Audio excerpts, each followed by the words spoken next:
세워지고 눈을 돌리면 어디든지 십자가가 보이는 그러한 세상이 된 지는 얼마 되지 않습니다.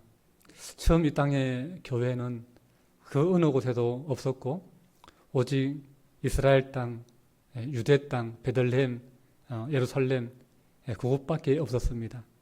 그러나 하나님은 온 세상의 모든 백성이 다 구원받기를 바라시고, 그래서 인생의 문제가 이 땅에 우리가 얼마나 잘 먹고 잘 사는가, 그것이 문제가 아니라 진짜 문제는 인간이 가지고 있는 죄의 문제이다. 영적인 문제이다. 눈에 보이는 육신의 세상이 있는가 하면 눈에 보이지 않는 영적인 세상이 있다라고 하는 것을 알고, 인간의 죄의 이 심각성을 알고 그 보이지 않는 하나님의 세계를 우리가 깨닫고 하나님 나라에 다 누구든지 들어갈 수 있도록 하나님은 우리를 인도하기를 원하시는 것입니다. 그래서 이 땅에 하나님의 나라를 들어갈 수 있도록, 예수 그리스도를 믿을 수 있도록, 구원받을 수 있도록 교회를 세우시고 전도자를 보내시고 선교사를 파송해 주신 것입니다.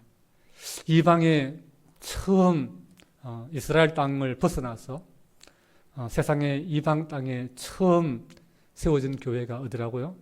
안디옥 교회, 안디옥 교회.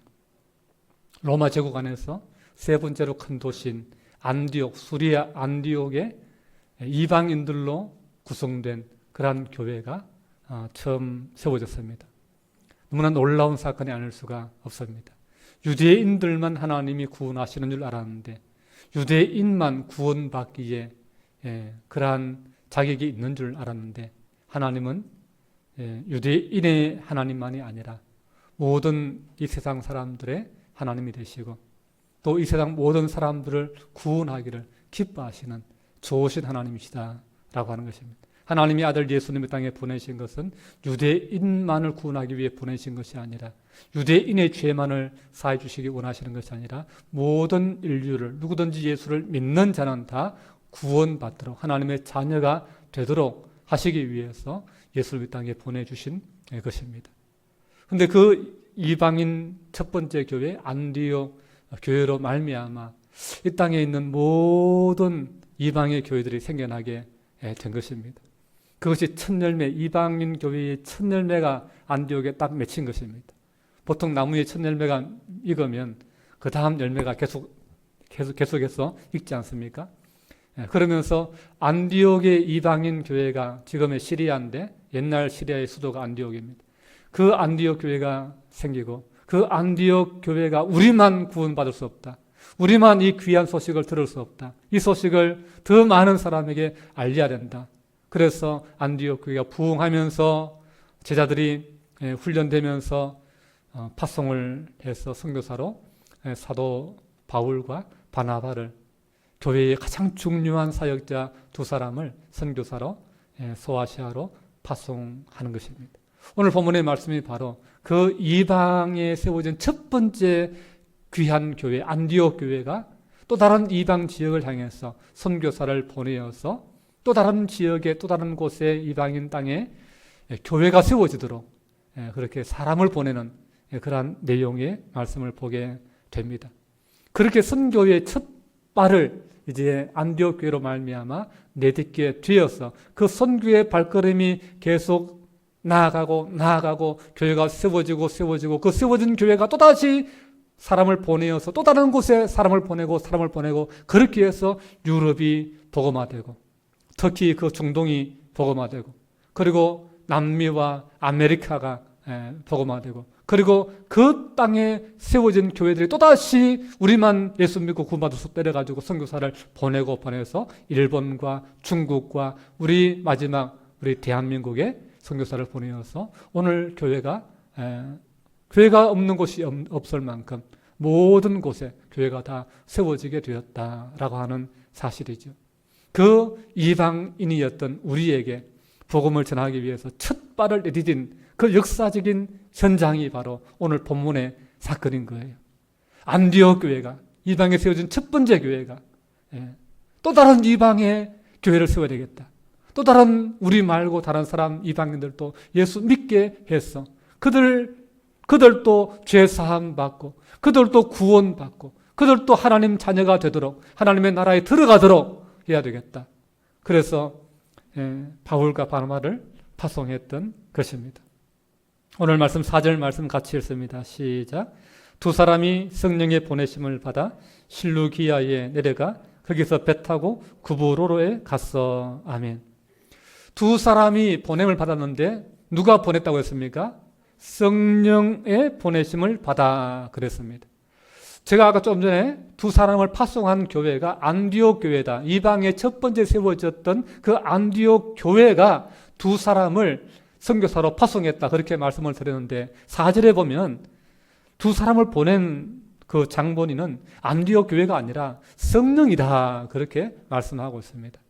그래서 눈으로 보기에는 가시적으로 우리가 생각하기에는 교회가 사람을 선발해서 저 사람이 선교사로 적합한 것 같아. 그래서 저 사람을 보내자. 그래서 보내는 것처럼 보이지만 그러나 진짜 그 배후에 그 선교를 주관하시고 역사하시고 선교를 이끌어 가시고 교회를 세워나가시는 분은 누구다? 성령님이다. 하나님의 성령께서 그 안디옥 교회로 하여금 기도하게 하시고 기도하는 가운데에 선교사를 보낼 마음을 주시고 선교할 마음을 주시고 누가 선교사로 적합한지 분별하게 하시고 그리고 그들을 보낼 수 있도록 그들을 위해서 기도하고 후원하도록 그 모든 것들을 협력하게 하시는 분은 성령님이시다라고 하는 거예요. 그래서 선교는 교회가 하는 것이지만 그러나 더 엄밀히 더 정확히 말하면 선교는 성령님이 하시는 것이다. 하나님이 하시는 것이다 라고 하는 것을 알아야 됩니다. 선교는 사람의 일이 아니에요. 선교는 하나님의 일입니다. 할렐루야. 선교는 내가 하는 게 아니에요. 선교는 선교사가 하는 게 아니에요. 선교사와 함께 하시는 성령님이 그 선교를 하게 하시는 거예요. 성령님이 주시는 그 마음이 없으면 선교를 못 하는 거예요. 왜 언어도 통하지 않고 문화도 다르고 그 고생길을 왜 가겠어요? 성령님이 보내시니까 하나님이 보내시니까 가게 되는 것입니다. 성령님께 순종하게 되면 성령으로 충만하게 되다 보면 인간의 일을 꿈꾸는 것이 아니라 하나님의 일을 꿈꾸게 되어 있는 것입니다. 그 일을 교회가 순종해서 일을 하는 것이죠. 그래서 성령의 보내심을 받아서 교회의 파송을 받아서 실루기아로 내려갑니다. 이 실루기아로 내려간 이유는 이 실루기아가 항구이기 때문에 그렇습니다. 안디옥에서 제일 가까운 항구예요. 그래서 항구로 갔다는 말은 이제 선교를 육로로 가는 것이 아니라 배를 타고 해로를 통해서 선교지로 가겠다라고 하는 선교의 계획이 있었던 것이죠. 무작정 성령님께서 가라고 하는 데서 즉각 가는 것이 아니라 성령님께서 갈 마음을 주시고 보낼 마음을 주시면 그때부터 어디로 가야 될지 고민을 하겠죠. 연구를 하겠죠. 어디까지 가야 될 것이며 어느 지역을 이렇게 돌아서 다시 올 것인가 그 선교 루트를 짜게 되는 것입니다. 이들은 기도하는 가운데에 육로로 가는 것보다 배를 타고 해로로 가서 어느 지점을 선교하고 다시 어느 방향으로 해서 배 타고 돌아오는 그런 루트를 정했던 것 같습니다. 그래서 실루기아로 갔지요. 거기서 배 타고 어디로 갔습니까? 구브로로 갔다 그랬습니다. 구브로는 실루기아에서 배 타고 유럽 쪽을 향해서 지중해를 건너서 갈 때 이제 첫 번째 만나는 큰 섬이 바로 구브로입니다. 그래서 이 실루기아에서 한 120km 정도 떨어져 있는 섬이에요. 120km 같으면 어디쯤 되냐 하면은 여수에서 배 타고 제주도로 가면 딱 거리가 한 120km 딱 나옵니다. 그러니까 여수에서 제주도 가는 거리로 이렇게 이들이 첫 번째 선교지로 갔다라고 하는 것입니다. 구브로는 생각보다 큰 섬이에요. 그래서 이 섬의 크기가 제주도의 한 3배 가까이 2.5배 좀 더 큰 그 정도의 규모의 섬입니다. 지금의 이름은 사이프러스 섬이다 이렇게 불려지고 있고 휴양지로 유명한 섬이기도 합니다. 이 사이프러스 섬으로 이 구브로로 이제 이들이 배 타고 간 것입니다. 물론 선교 루트를 따라서 제일 먼저 도착하고 제일 가까운 곳이 이 구브로이기도 하지만 이 구브로를 간 전략적인 이유가 또 하나 있습니다. 그것은 바로 이 구브로로 파송받은 선교사 가운데에 이 바나바가 태어나고 자란 곳이 바로 어디다? 구브로예요. 구브로. 그러니까 이 선교사 바나바가 구브로에서 태어나고 자랐다라는 말은 유대인인데 왜 그는 이방 땅에서 태어나고 자랐을까? 그 말은 그의 부모가 부모 세대가 예루살렘이나 유대 땅에 살다가 그쪽으로 이민을 갔다라고 하는 사실을 알 수가 있는 것이죠. 그래서 어떤 이유로 어떤 사정으로 그 부모가 유대 땅에 살지 않고 이제 이주를 해서 구브로에 살면서 거기에서 이제 결혼해서 이 바나바를 낳은 것이죠. 이 바나바는 거기에서 나고 자랐기 때문에 구브로를 너무나 잘 아는 거예요. 구브로에 아는 사람이 근거지가 있는 거예요. 그렇기 때문에 이들의 선교 전략, 첫 번째 선교 전략은 가까운 곳에 복음을 전한다라고 하는 것이고 가까운 사람부터 복음을 전한다라고 하는 것이 이들의 선교 전략입니다. 이 안디옥 교회 처음 선교사를 파송한 이 선교사의 그 전략을 오늘날 선교사들도 많이 적용을 합니다. 그래서 먼 곳보다는 가까운 곳에부터 복음을 전하는 그런 선교 전략을 택하는 경우가 굉장히 많습니다. 우리나라 한국교회도 선교사들의 복음을 받아가지고 교회가 세워졌잖아요. 그리고 신학교를 세워서 그들을 훈련시켜서 나중에 졸업생들을 안수해서 목사로 7명을 최초로 안수해서 세웁니다. 근데 그 7명의 한국인 목사가 안수받아서 이제 한국 교회를 이끌어가는 한국인 스스로 한국을 목회하고 설교하고 전도하는 그러한 역량을 갖추게 되었을 때에 한국 교회도 우리가 이렇게 귀한 복음을 받게 되었으니까 우리 조선도 이렇게 은혜를 잊게 되었으니까 우리가 받기만 할 것이 아니라 우리도 보내자. 그래가지고 처음 7명이 안수를 받았는데 그 중에 한 명을 선교사로 보냅니다. 어디로 보냈냐면은 제주도로. 그 당시만 하더라도 제주도는 선교지였어요. 교회가 없고 선교사 한 명도 들어가 있지 않는 그런 곳이었어요. 그래서 이기풍 선교사를 제주도로 보냈습니다. 그래서 제주도에 가면은 이기풍 선교사 기념관이 있습니다.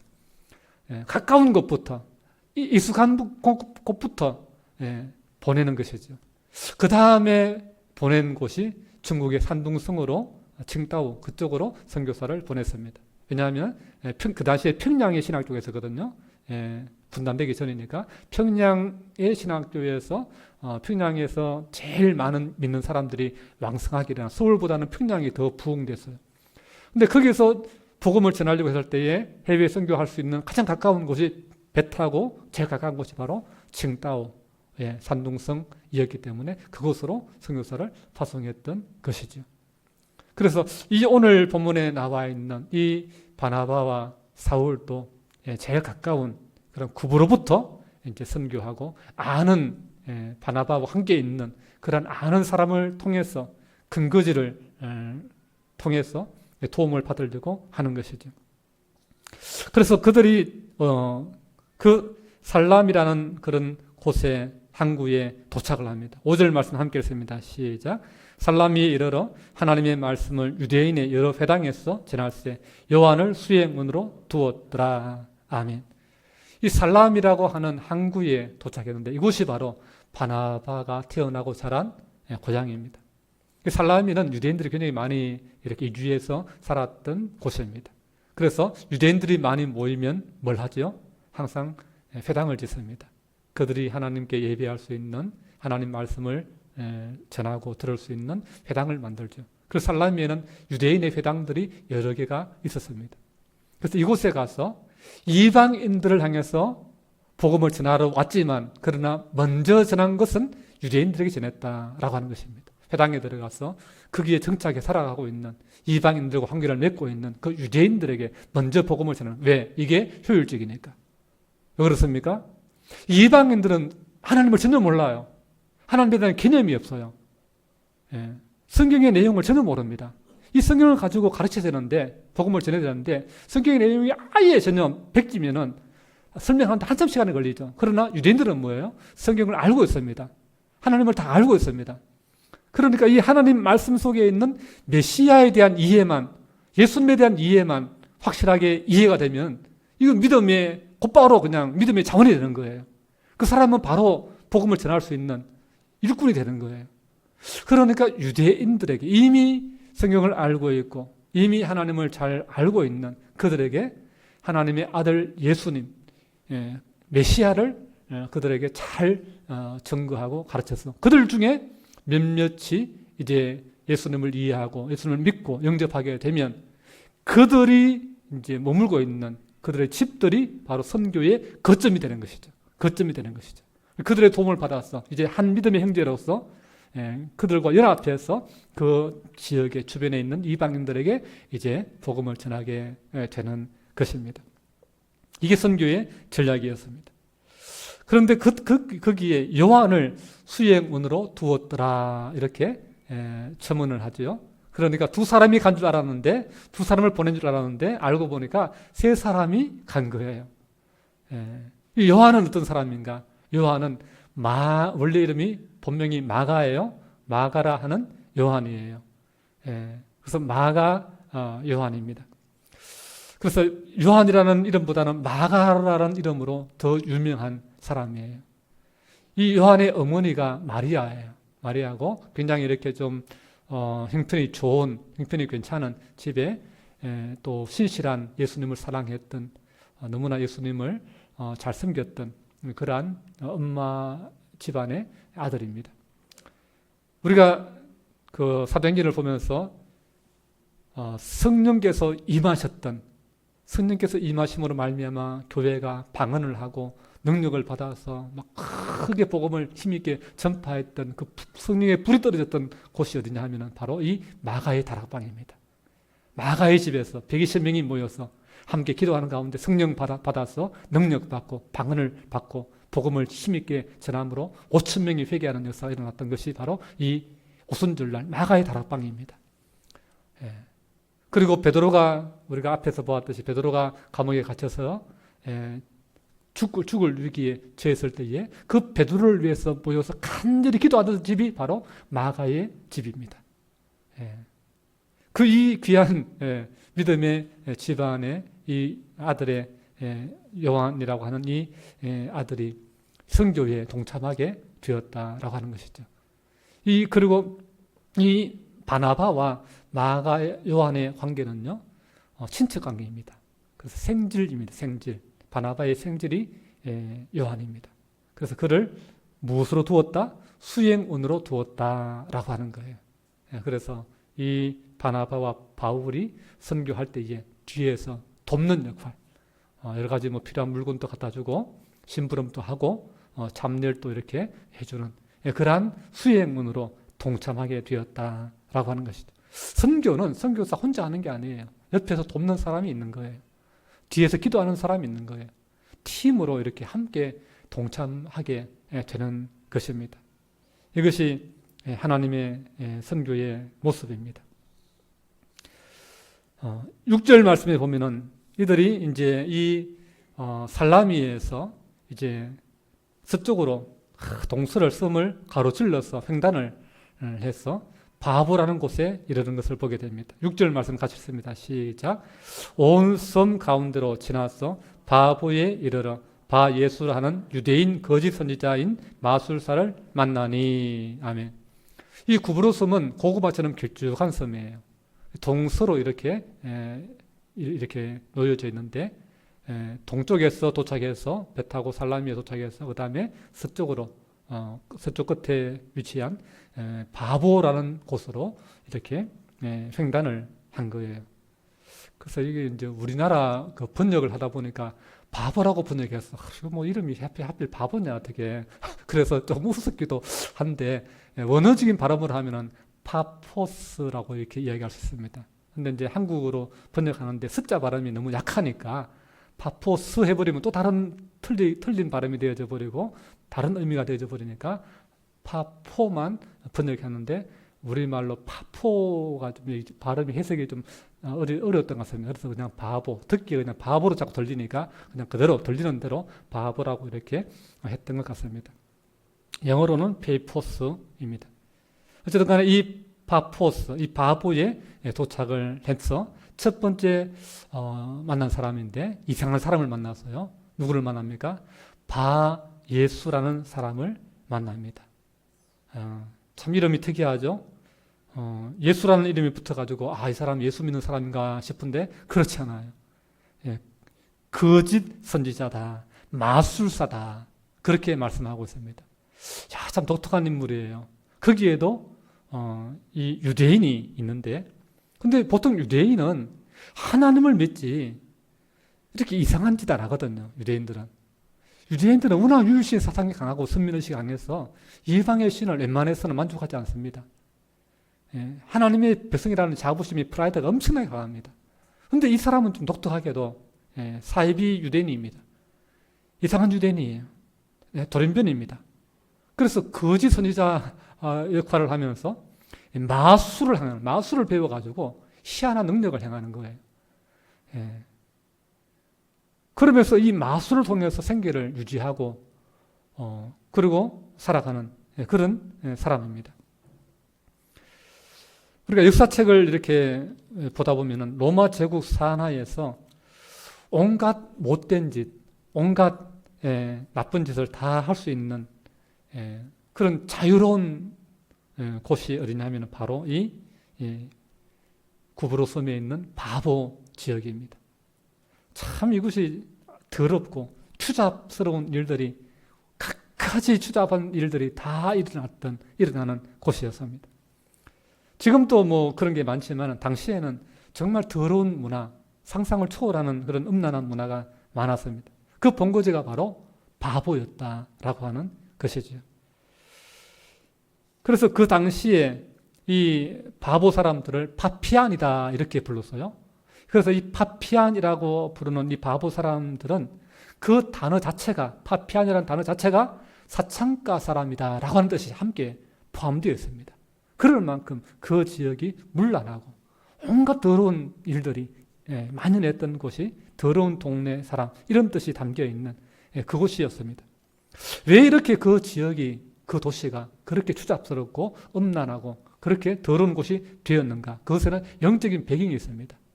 그것은 고대에 이 구브로 섬을 비너스 여신에게 봉을 했기 때문에 그런 거예요. 그래서 그곳에 신전을 세우고 비너스 우상을 세우고는 그 비너스 신을 그 섬의 수호신으로 삼으면서 그 비너스 신을 향하여서 음란적인 어떤 그 유욕을 불태우면서 굉장히 음란한 그런 행위들을 그 바보에서 행했던 것입니다. 그러면서 점점 우상과 그 인간의 성적인 욕망과 그 종교가 결합하면서 극도의 타락으로 그 섬이 나아갔던 것입니다. 온갖 음란한, 온갖 이상한 짓을 저질러도 죄가 되지 않는 곳이 바로 그 바보라고 하는 그 도시였습니다. 그래서 어쩌면 우리말이 번역을 잘한지도 모르겠어요. 진짜 그 사람들은 바보예요, 바보. 영적으로 바보다라고 볼 수 있는 것이죠. 그런 곳에 바나바와 사울이 도착했고 그곳에서 거짓 선지자인 박수 무당인 마술사 그 엘루마를 만나게 되었습니다. 그런데 이 사람이 그 섬의 총독 옆에 붙어서 기생하는 유대인이었습니다. 지금도 그렇지만 고대 세계일수록요, 지배계층 주변에는 누가 있습니까? 지배계층 옆에는 항상 주술사들이 있습니다. 영적인 영매들, 무당들이 있는 것을 보게 됩니다. 그래서 왕과 총독들, 통치자들 옆에는 항상 마녀가 있거나 아니면 박수 무당이 있거나 아니면 점성술사가 있거나 아니면 온갖 점을 보는 그러한 점장이들, 영매들이 있는 것입니다. 우리 7절 말씀 같이 읽습니다. 시작. 그가 총독 서기오 바울과 함께 있으니 서기오 바울은 지혜 있는 사람이라 바나바와 사울을 불러 하나님의 말씀을 듣고자 하더라. 아멘.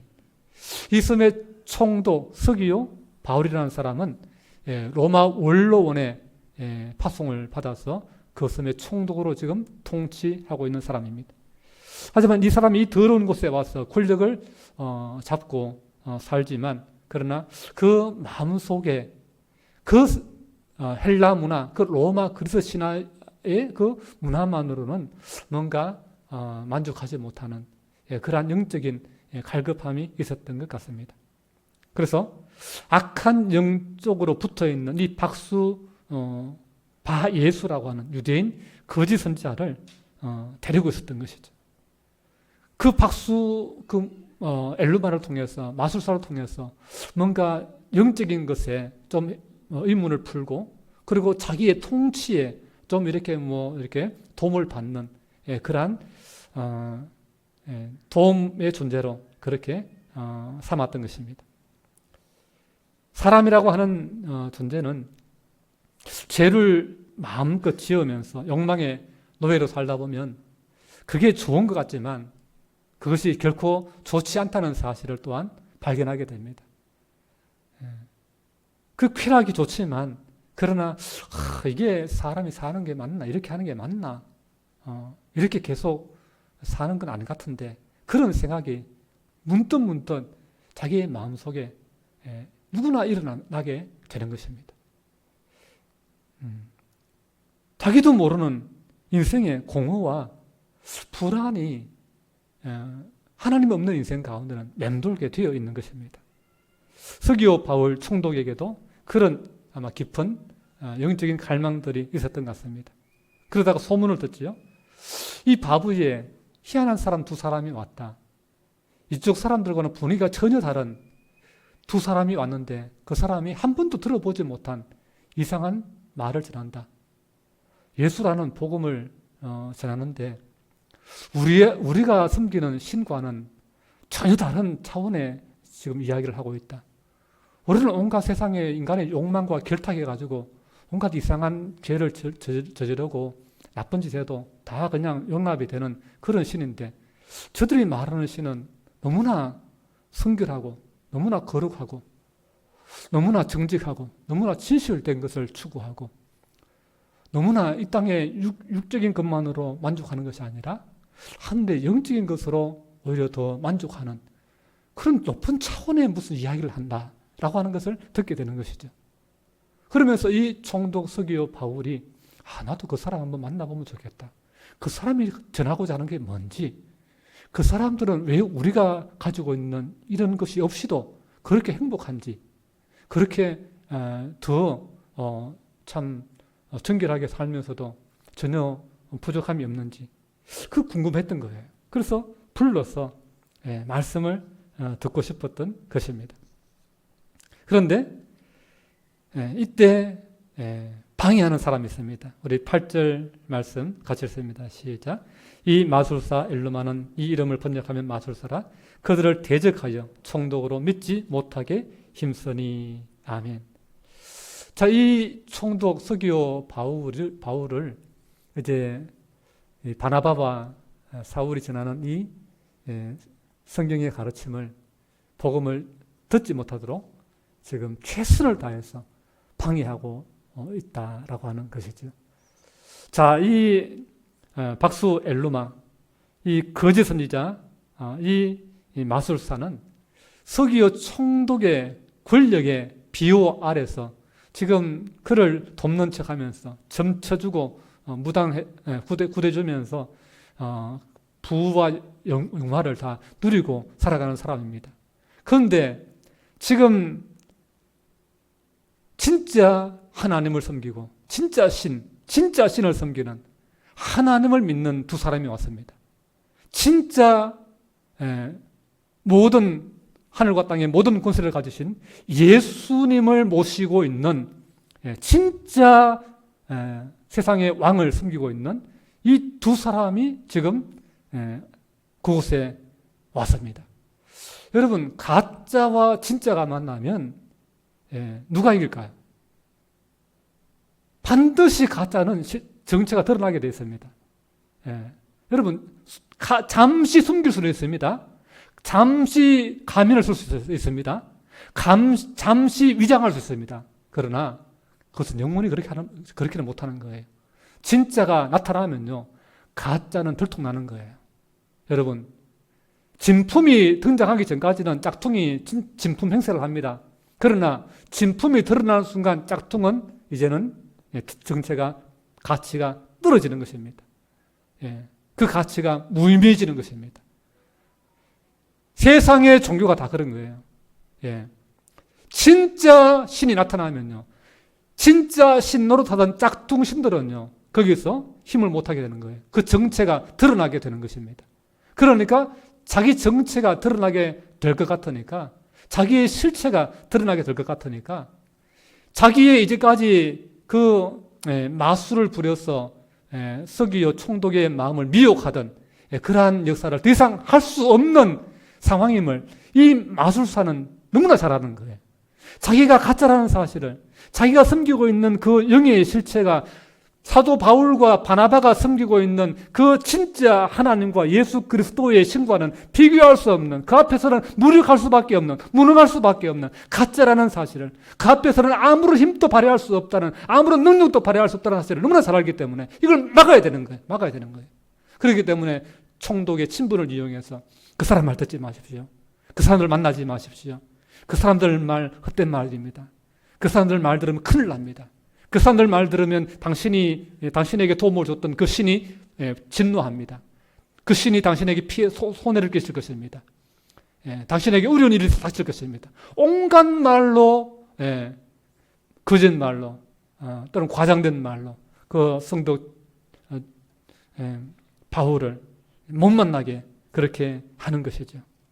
자, 이게 바로 전도를 하려고 했을 때에 일어나는 영적인 전쟁입니다. 여러분, 전도가 자연스럽게 일어나면 얼마나 좋겠습니까? 쉽게 예수를 믿으면 얼마나 좋겠습니까? 그런데 쉽게 예수 믿는 게 쉽지 않습니다.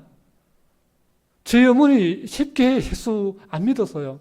시어머니가 그렇게 기도하는 사람이고 하나님의 음성을 듣는 저희 할머니가 그런 사람이었는데, 저희 어머니는 이 어둠의 세계, 우상의 세계에 사로잡혀 있어서 그렇게 시어머니가 갈등을 하는 거예요. 그렇게 안 믿는 거예요. 시어머니 돌아가실 때까지 안 믿는 거예요. 교회에 사람이 와서 그렇게 전도하는데도 불구하고 안 믿는 거예요. 참 제 어머니 같이 그렇게 참 완악한 사람도 참 드물 거예요. 그런데 몸이 하도 아프니까 가서 점장기 찾아가고 무당 찾아가고 다 해도 안 되니까 마지막에 두 손 두 발 들고 가는 곳이 교회였습니다. 그래서 예수 믿은 거예요.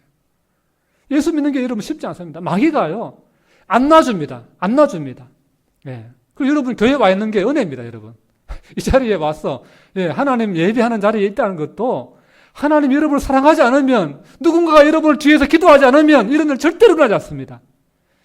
믿음의 역사는 사람의 역사가 아니에요.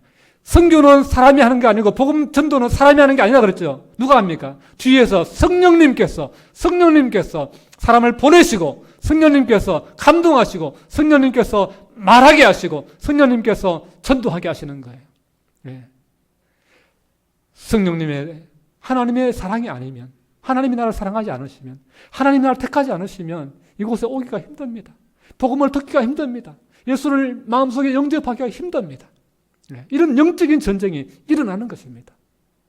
그럴 때에 이 영적인 전쟁에서 진짜가 가려지는 것이죠.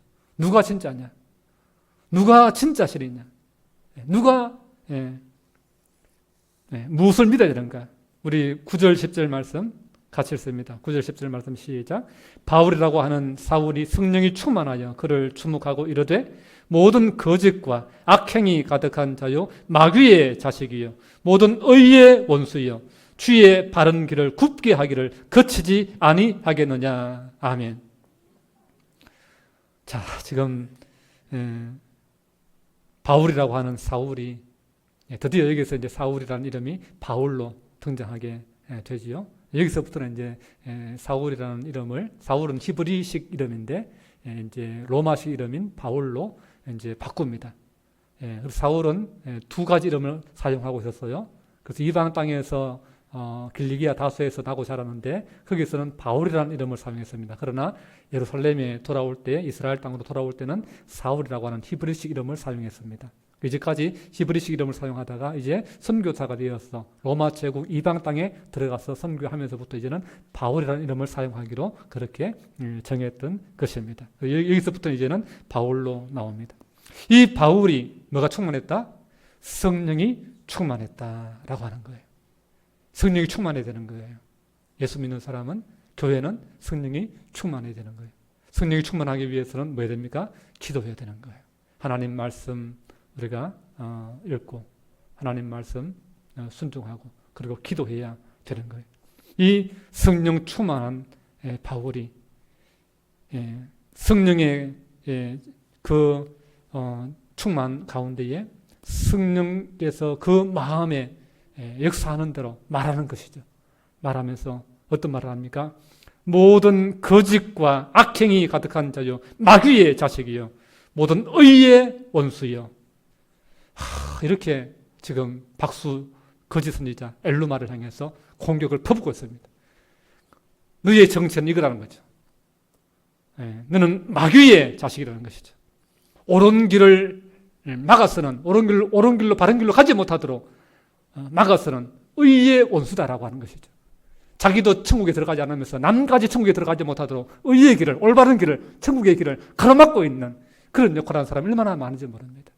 마귀의 역할을 하는 것이죠. 마귀의 종로로 타는 것이죠.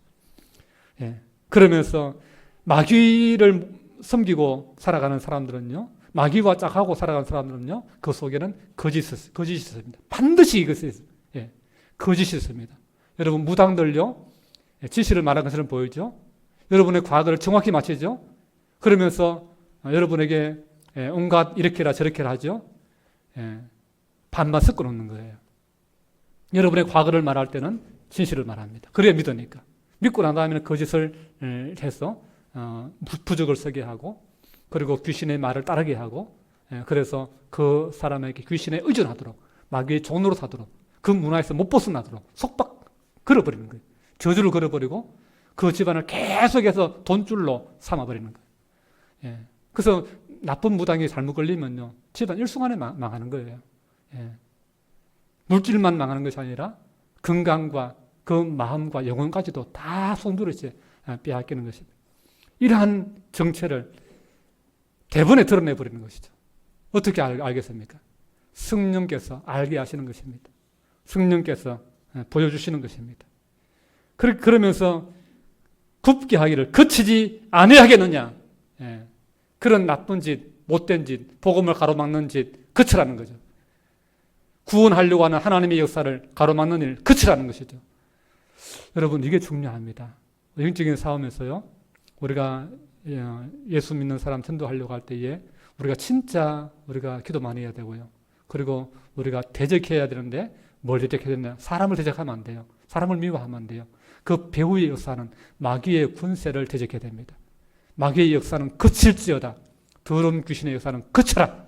우리는 담대하게 예수의 이름으로 내 주변의 역사는 내 안과 밖에 나를 이제까지 긁어내고 미혹하고 진리의 길로 나아가지 못하도록 역사했던 그 모든 운명의 권세를 향해서 이제는 너의 행동을 멈춰라. 너의 거짓 행동은 떠나갈지어다. 그쳐라. 멈춰라. 라고 우리가 담대하게 믿음으로 선포해야 될 줄로 믿습니다. 우리에게는 그런 권세가 있는 거예요. 우리에게는 사단의 권세를 멈출 수 있는 권세가 있는 거예요. 그들의 역사를 밀어낼 수 있는, 그들을 쫓아낼 수 있는 그런 권세가 예수 믿는 사람에게 성령의 권능 가운데 그런 권세가 있는 줄로 믿습니다. 여러분, 그 권세를 믿으시고 그 권세를 그냥 그거는 목사님이 하는 거야 그렇게 생각하지 마시고, 하나님의 자녀에게는 하나님의 자녀의 권세를 주었다. 성경은 요한복음 1장 12절에 분명히 말씀했습니다. 영접하는 자 곧 그 이름을 믿는 자들에게는 하나님의 자녀가 되는 권세를 주셨으니 그렇습니다. 우리 모두에게는 하나님의 자녀의 권세가 있는 것입니다. 오늘 본문 11절 12절 말씀 같이 읽습니다. 시작. 보라, 이제 주의 손이 내 위에 있으니 내가 맹인이 되어 얼마 동안 해를 보지 못하리라 하니, 즉시 안개와 어둠이 그를 덮어 인도할 사람을 두루 구하는지라. 이에 총독이 그렇게 된 것을 보고 믿으며 주의 가르치심에 놀랍게 여기니라. 아멘. 참 놀라운 사건이 일어났습니다. 제가 그랬죠. 거짓과 진짜가 부딪히면 그 거짓은 가면을 벗게 된다고요. 그리고 뭐가 진짜인지 뭐가 짝퉁인지 드러나게 된다라고요. 예. 그래서 진짜 그리스도인도요. 그리스도인도 우리가 영적인 그러한 그 실체, 귀신이나 또 악한 영이나 그런 영적인 실체에 그리스도인이 직면할 때에 진짜 그리스도인은요, 이거를 제압하는 거예요. 진짜 그리스도인은요, 그리스도인 앞에서는요, 이 악한 영과 귀신이 힘을 못 씁니다. 진짜 그리스도인, 내가 진짜 예수 믿는 사람인지 아닌지 나의 정체성이, 나의 실체가 드러나게 되는 거예요. 그런 거 하면은 그 악한 영의 실체도 마찬가지예요. 진짜 믿는 사람이, 진짜 하나님의 종이 있을 때는 가짜의 아무리 그동안에 능력을 행하고 희한한 일을 행하는 그런 존재를 할지라도 하나님의 성령 앞에서는, 예수 그리스도의 권능 앞에서는 다 무릎 꿇게 되어 있는 것입니다. 그러니까 너는 맹인의 뒤에서 주의 손이 내 위에 있어서 바울이 하는 게 아니에요. 하나님이 하는 거예요. 하나님이. 하나님이 바울을 통해서 이렇게 말하도록 사용하시는 거예요. 주의 손이 그렇게 역사하는 거예요. 내가 맹인이 되어 얼마 동안 해를 보지 못하리라. 그렇게 선포하는 거예요. 명령하는 거예요. 그러니까 그 즉시로 안개와 어둠이 그를 덮어 인도할 사람을 두루 구하게 되었습니다. 이제까지는 박수 엘루마가 자기가 왕처럼, 자기가 마치 신인 것처럼 그렇게 이런 능력을 행하면서 다른 사람을 겁주고 다른 사람 위에 군림하던 그런 사람이었습니다. 그런데 진짜가 나타나니까 이제는 자기 밑에 굴복하던 사람들처럼 이 엘루마가 무당이 그 앞에서 꼼짝 못하게 힘을 못 쓰고 앞을 못 보게 되어서 사람을 인도할 사람을 찾는 그런 형편이 되었습니다. 이것을 누가 보았습니까? 총독 서기오 바울이 보는 것이죠. 그러면서 깜짝 놀라지 않겠습니까? 충격을 먹지 않겠습니까? 이제까지 내가 속고 살았구나. 이제까지 내가 섬기던 이 종교, 내가 이제까지 따르던 이 문화가 얼마나 거짓되고 얼마나 더럽고 얼마나 악한 것이었나, 얼마나 하나님이 싫어하시는 것이었나 하는 것을 거기서 깨닫는 것이죠. 그러면서 내가 이걸 더 알아봐야 되겠다. 복음을 듣고 예수를 믿고 그 가르치심에 놀라는 거예요. 여러분, 복음을 진짜 배워보면요, 하나님 말씀을 진짜 배워보면요, 우와, 이렇게 좋은 말씀이 있을 수 있나? 이렇게 놀라운 말씀이 있을 수 있나? 여러분, 교회에 와서 줄 설교만 들어도 정말 많은 것들을 우리가 알게 되잖아요.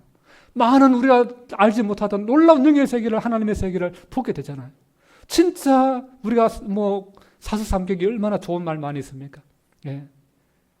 그러나 성경 말씀을 보게 되면요, 사서삼경과는 비교할 수 없는, 세상의 어떤 학문으로도 비교할 수 없는 그런 차원의, 또 다른 차원의, 더 이상 더 좋은 것이 없는, 다른 것으로 채울 수 없는 그 은혜가 있는 거예요.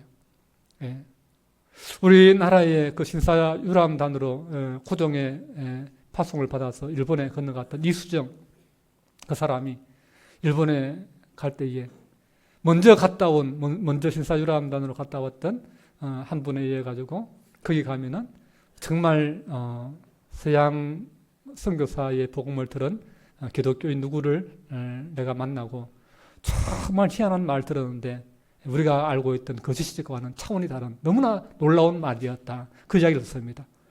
그래서 이수정이 일본에 가서 그 사람을 찾아가서 만납니다. 만나고는 들어보니까 예수 믿는 사람이었고 복음을 듣게 됩니다. 마태복음 5장의 말씀을 듣게 됩니다.